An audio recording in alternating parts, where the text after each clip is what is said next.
গঙ্গারামপুর থানার সামনে তৃণমূল কর্মীকে লক্ষ্য করে গুলি চালানোর ঘটনায় এবার মূল অভিযুক্ত বাবু চৌধুরীকে গ্রেপ্তার করল গঙ্গারামপুর থানার পুলিশ। শনিবার বিকেলে সাংবাদিক সম্মেলন করে এই তথ্য জানান দক্ষিণ দিনাজপুর জেলার পুলিশ সুপার চিন্ময় মিত্তাল। প্রসঙ্গত, গত মঙ্গলবার রাত 10:30 নাগাদ গঙ্গারামপুর বাসস্ট্যান্ড সংলগ্ন তৃণমূলের পার্টি অফিস থেকে বাড়ি ফেরার পথে গঙ্গারামপুর থানার সামনে আক্রান্ত হন তৃণমূল কর্মী শিবা চৌধুরী।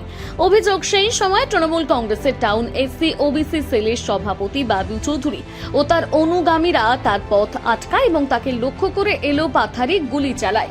ঘটনার পর আশঙ্কাজনক অবস্থায় শিবা চৌধুরীকে উদ্ধার করে গঙ্গারামপুর সুপার স্পেশালিটি হাসপাতালে ভর্তি করা হয়। এরপর তদন্তে নামে গঙ্গারামপুর থানার পুলিশ।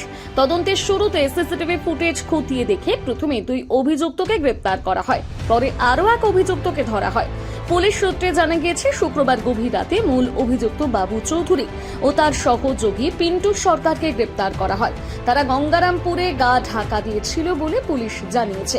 এ বিষয়ে জেলা পুলিশ সুপার চিন্ময় মিত্তাল বলেন, গত 24 তারিখে 11:15টার সময় আমাদের সাহাপাড়াতে একটা গলিকাণ্ড হয়, যেখানে পরে জানা যায় কি বাবুলাল চৌধুরী এখানকার বাসী, ও নিজের 2 অ্যাসোসিয়েট সাথে মনোজ প্রসাদ জয়সওয়াল ও পিন্টু চন্দ্র সরকার সাথে মিলে শিবা চৌধুরীর উপরে ফায়ারিং করে।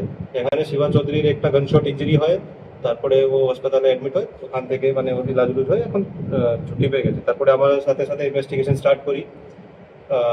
নেক্সট দিনই মনোজ প্রসাদকে অ্যারেস্ট করা হয়েছিল। তার সাথে বিশ্বজিৎ কুন্ডু এদেরকে অ্যারেস্ট করা হয়েছিল। সেদিনই আমরা কমপ্লেন পাই যে ভিকটিম আছে ওর ভাইয়ের কাছে থেকে, যে ওর ভাই উপরে এরা 4 জন মিলে ফায়ারিং করেছে। তো ওর মধ্যে এফআইআর অ্যাকিউজ ছিল বাবুলাল চৌধুরী, পিন্টু চন্দ্র সরকার, মনোজ প্রসাদ জয়সওয়াল और বিশ্বজিৎ কুন্ডু। তো 25 তারিখেই আমরা বিশ্বজিৎ কুন্ডু আর মনোজ প্রসাদ জয়সওয়ালকে অ্যারেস্ট করি।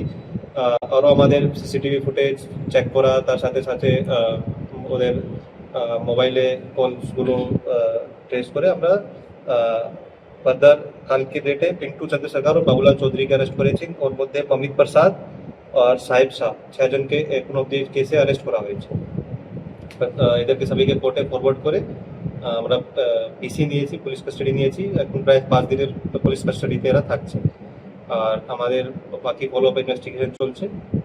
তারা হয়েছে তোমার 126 subsection 2, 118 subsection 2, 109 subsection 1, 351 subsection 2, 61 subsection 2 BNS.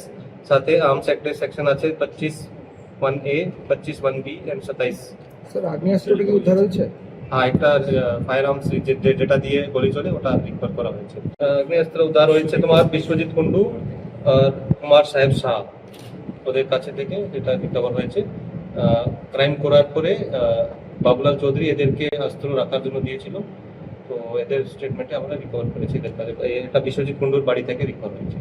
আমাদের যে এফআইআর নেম 4 জন ছিল ওরা অ্যারেস্ট হয়ে গেছে, তার সাথে সাথে আর 2 জনকে আমরা অ্যারেস্ট করেছি।